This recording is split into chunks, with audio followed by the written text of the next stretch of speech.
Hi, yes, my name's Rose Haynes. I'm on the management committee for Host Oxford. I'm also the service manager for the British Red Cross Refugee Support Services in the Thames Valley. I've worked with refugees and asylum seekers for over 10 years, and because of that I'm incredibly passionate about promoting awareness about who refugees are and why they have to flee their countries and what their needs are. And I'm passionate about breaking down stigma and about making our communities a more welcoming place for refugees. And this is what Host Oxford's all about, and that's why I'm really proud to be presenting for Host Oxford this evening.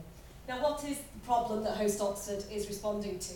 As you probably are aware, that there is a refugee crisis at the moment. There are more displaced people in the world now. It's the largest since World War II in terms of people fleeing their countries because of war, conflict and disaster, very sadly.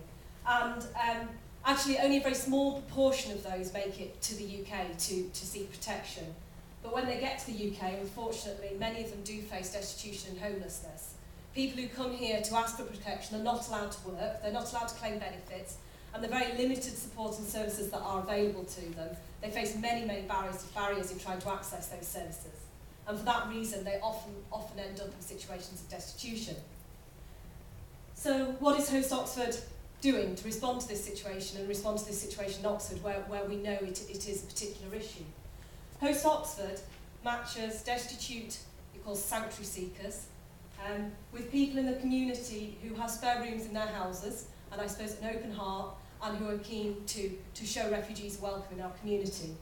We first made our first pitch for Host Oxford at the demo for, it was in September last year, the Refugee Welcome Demo, where over 2,000 people came out onto the streets in Oxford to say they wanted to welcome those that need our protection in our community in Oxford. And since September, the scheme has, it's approved 29 hosts, and it's provided now, just recently provided over 1,000 nights of accommodation to destitute sanctuary seekers. But I think this isn't just about the fact that Host Oxford has responded to an unmet need in Oxford. I think it's also something bigger than that in terms of about bringing a social and cultural change within Oxford about how people view refugees, feel about refugees, how they understand refugees, and how we can welcome those people in our society. Hosting it creates, I think you would say it's kind of very symbiotic. From the feedback we're getting from hosts and guests, you get a lot of cultural exchange and learning going on. You get a lot of, it really does promote empathy of people in the community get better understanding about who refugees are and why they've come and what the problems are they're facing here in the UK as they go on their journey to try and seek protection here. And I don't have a guest here who can talk to you tonight because, as you can imagine, many of our guests are in quite sensitive and vulnerable situations. But I can give you some examples of some of the feedback and some of the qualities of the scheme. We had, I remember hearing a host and guest talk about how as the placement was going on, they got a lot out of their shared love for gardening. And lots of hosts and guests have talked about how they've exchanged learning about each other's cultures and how hosts in particular have helped their guests to build their confidence in speaking English and learning English. One host actually helped somebody to learn to ride a bike.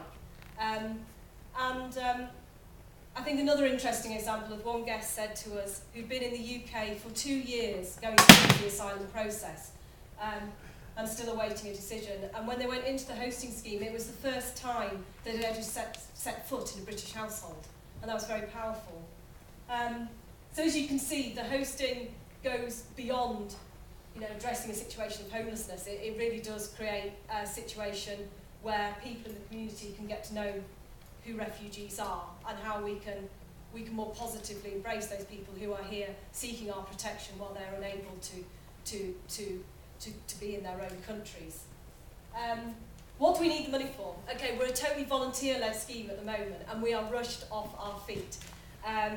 We really need to bring on board a paid worker, even a temporary part-time paid worker while we seek longer-term funding.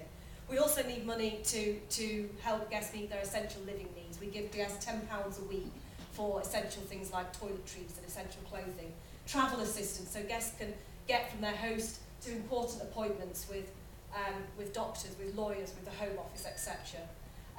We also DBS check, criminal record check, all of our hosts. That's part of our safeguarding process, but that does incur an admin fee.